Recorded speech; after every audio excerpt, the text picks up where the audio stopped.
Olá, aqui com o meu cafezinho, e hoje é cafezinho mesmo, refletindo e pensando alto, com um olhar assim bem fito no capítulo 2 da carta de Paulo aos Colossenses. Esse texto em sintonia com outras duas cartas preciosas de Paulo, a de Tito e a carta de Paulo aos Efésios. Estudando tudo isso aqui misturado, eu percebi ensinos profundos para a minha vida e que eu espero que sejam também ensinos abençoadores para a sua vida, meu irmão e minha irmã. Eu quero aproveitar, inclusive, para sugerir aqui a leitura. Eu diria das três cartas todas, né? Colossenses, Tito e Efésios. Isso tem a ver com maturidade, mas no tema de hoje eu queria trabalhar sobre a suficiência em Cristo.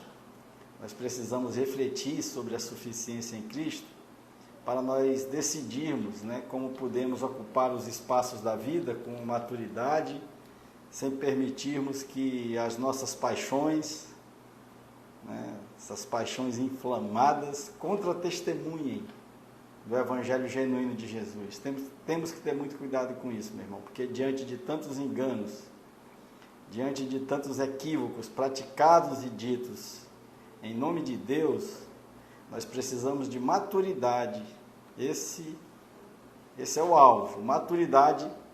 Nós precisamos de revelação para que a gente possa assumir o papel de um genuíno discípulo, né?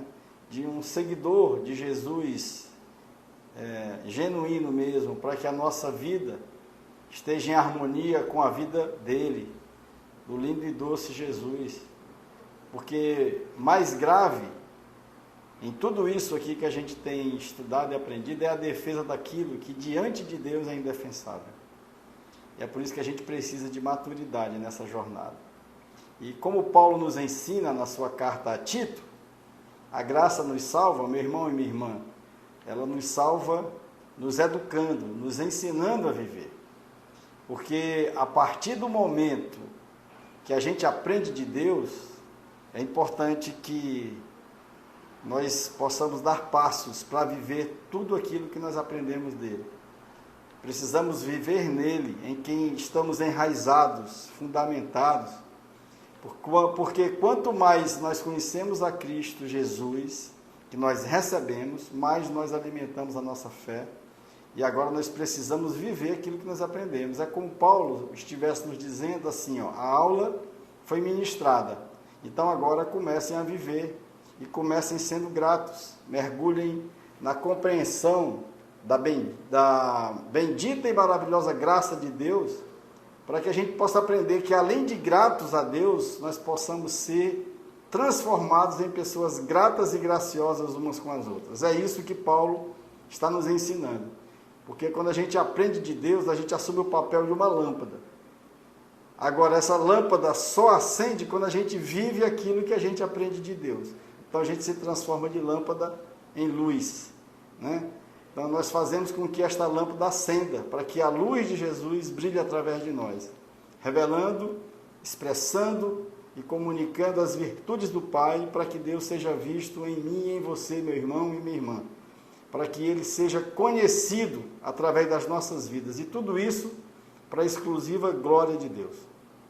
Paulo aqui está nos ensinando também a nos, assim, utilizarmos de filtro acerca das coisas que a gente ouve e de quem a gente ouve, porque por vezes a gente está diante de sofismas, de discursos e linguagem pseudo-intelectual que tem aparência de coisa boa, de coisa certa, porém estão permeadas de maldade, de equívocos, de interesses pessoais, que podem até nos levar a discussões ilimitadas, polêmicas vazias e intermináveis, a partir da religiosidade das relações de troca, que não servem para nada, meu irmão e minha irmã, mas que podem induzir a erros na caminhada com Cristo.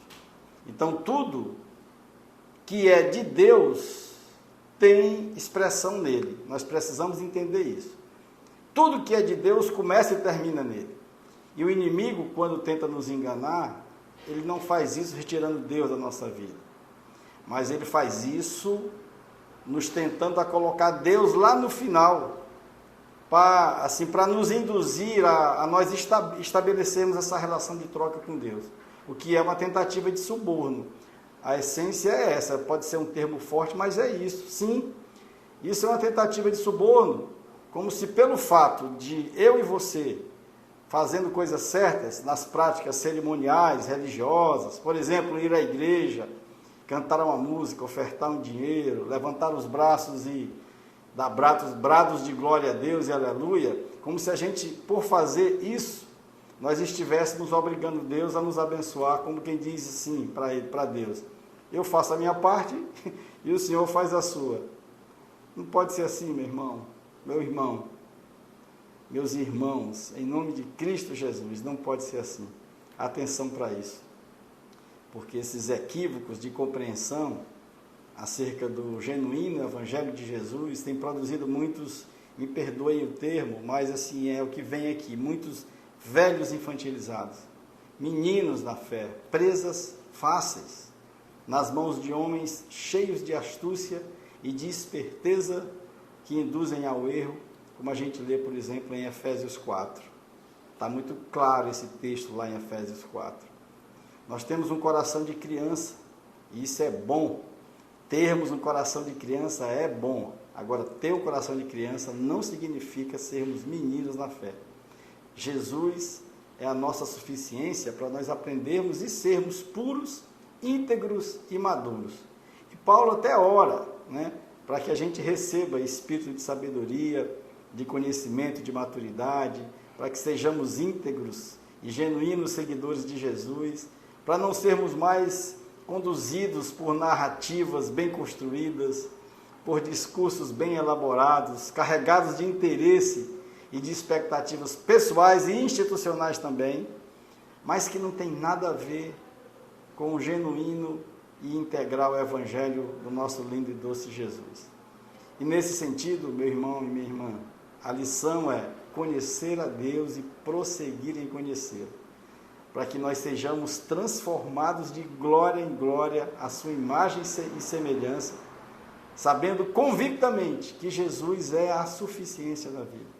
Ele é tudo em todos, Ele é tudo em todos nós, e nele nós temos todas as respostas, e nós temos nele a riqueza do conhecimento, para, ao vivermos, fazermos a luz de Cristo brilhar no meio dessa escuridão, desse mundo complexo.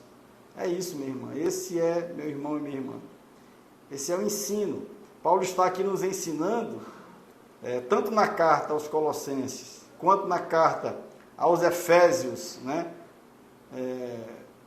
e um pouquinho também na carta a Tito, para a gente buscar a plenitude de Cristo, alcançando sabedoria do alto, na caminhada com o lindo e doce Jesus, tendo como alvo a estatura do Filho perfeito e pleno, que é Cristo, para a gente crescer em maturidade na caminhada com Ele.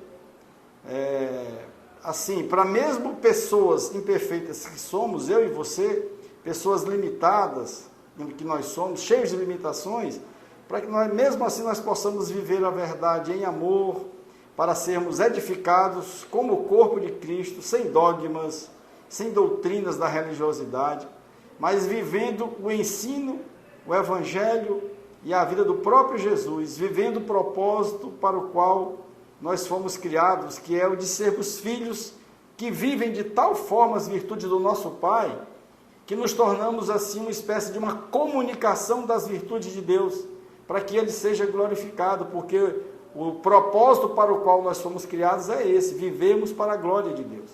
E aqui o apóstolo Paulo está nos ensinando que o sacrifício perfeito de Cristo nos isenta de ritos cerimoniais, de normas e regras, porque a nossa fé no seu sacrifício, na sua morte, na sua ressurreição, nos torna justos diante de Deus, nos justifica e nos coloca dentro do seu plano de salvação e também nos reconcilia com Deus, o Pai, e nos liberta do poder do pecado, porque nós morremos com Cristo e nós ressuscitamos com Ele para uma nova vida nele, sabendo que o seu perdão nos redimiu e agora não há mais nenhuma condenação, porque Ele nos libertou para sermos plenamente livres, verdadeiramente livres, absolutamente livres, porque quando estávamos mortos em pecado e vivendo pela carne, Deus nos vivificou em Cristo Jesus.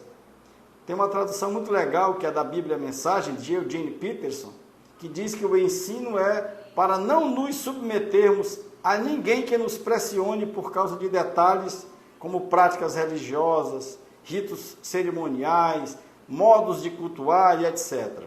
Porque todas essas coisas são apenas sombras, coisas que haveriam de vir. E a gente tem que entender que a substância é Cristo. E Paulo continua nos ensinando a não tolerarmos os que tentam governar a nossa vida, exigindo reverência e muitas vezes insistindo em que nos juntemos a eles nas suas obsessões e nos seus ensinos falsos. Eles não têm nenhum contato com a fonte da vida, meu irmão e minha irmã. Cristo, que nos reúne a todos numa única peça, e o seu fôlego e o seu sangue passam através de nós. Cristo, Ele é a cabeça e nós somos o corpo. Só teremos um crescimento saudável em Deus se Ele nos nutrir, se Ele for o nosso caminho. Paulo segue aqui ensinando e dizendo, para finalizar esse capítulo 2 de Colossenses, ele diz mais ou menos assim, assim, se com Cristo vocês deixaram para trás aquela religião pretensiosa e infantil, por que agora se permitem intimidar por ela? É isso que Paulo está dizendo. Coisas do tipo assim, não toquem naquilo, não provem isso, não cheguem perto daquilo, não façam isso, não façam aquilo. É mais ou menos assim, vocês acham que essas coisas que hoje estão aqui e amanhã desaparecem, são dignas de atenção? Então assim, é mais ou menos, Eugene Peterson diz assim, ditos em voz alta, essas ordens parecem impressionar, podem parecer corretas, evocando humildade, sacrifício, porém não passam de uma outra forma de autoprojeção, de parecer importante, mas não tem valor algum diante do genuíno Evangelho de Jesus, que não é fácil, mas é simples. Então, meu irmão e minha irmã, nós aprendemos e, portanto, a gente precisa fugir de polêmicas vazias, de regras que aprisionam, da religiosidade que produz dependência, da arrogância e da presunção de quem pensa ter algum poder sobre a vida da gente. Nós precisamos simplificar tudo isso. E é só olhar para Jesus. Jesus é suficiente. Diante dessas dúvidas, Jesus é a plenitude das respostas e da verdade. Então pergunte para você mesmo, meu irmão e minha irmã, Jesus está nisso? Como Jesus agiria diante disso? O que tudo isso tem a ver com a vida e com o Evangelho de Jesus? Faz essa pergunta, né? E volte o seu coração para, volte o coração, volte a sua alma, volte a sua força, o seu entendimento, para que a sua vida se assemelhe à vida dele, de Cristo Jesus, e o seu comportamento seja um instrumento de revelação das virtudes, para que o Pai seja visto em nós, para a exclusiva glória do nosso Pai Celestial. Se o discurso é de ódio, meu irmão e minha irmã, Jesus não está nisso. Se a fala é de desarmonia, de divisão, meu irmão e minha irmã, Jesus não está nisso. Se a narrativa está encharcada de maldade, Deus não tem nada a ver com isso, meu irmão e minha irmã. Olha só para Jesus. Essa é a forma como a gente simplifica o entendimento. Olha só para Jesus.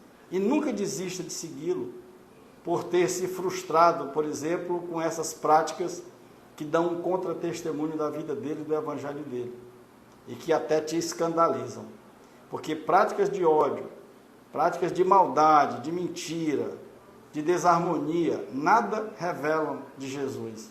Jesus não está nessas práticas. E faz o seguinte, meu irmão e minha irmã, olha só para o ensino, para o Evangelho e para a vida de Jesus. Porque Ele é a mais plena expressão do amor, que é a essência de Deus, da graça, que é a natureza de Deus, das misericórdias, da bondade. Jesus é a mais plena expressão de compaixão, de mansidão, de pacificação, porque Jesus é o príncipe da paz. Jesus é a mais plena expressão de benignidade, ou seja, de todas as virtudes que procedem de Deus. E, portanto, se os sofismas, as narrativas, as ações e as práticas religiosas não se harmonizam com as virtudes de Deus em Cristo Jesus, então, meu irmão e minha irmã, é só religiosidade dos interesses, é só a religiosidade da relação de troca que nada tem a ver com o evangelho genuíno do lindo e doce Jesus. E então, olha só para Cristo, meu irmão, olha só para Cristo, para que nós possamos buscar em meio às nossas imperfeições humanas, aos nossos limites e limitações humanas, nós possamos buscar ser a imagem e semelhança de Jesus. Ele é a suficiência da vida. Ele é tudo de que nós precisamos. Jesus é a vida em nós. Jesus é tudo em todos nós. E uma das coisas mais preciosas que Jesus nos ensinou, meu irmão e minha irmã, olha que coisa extraordinária.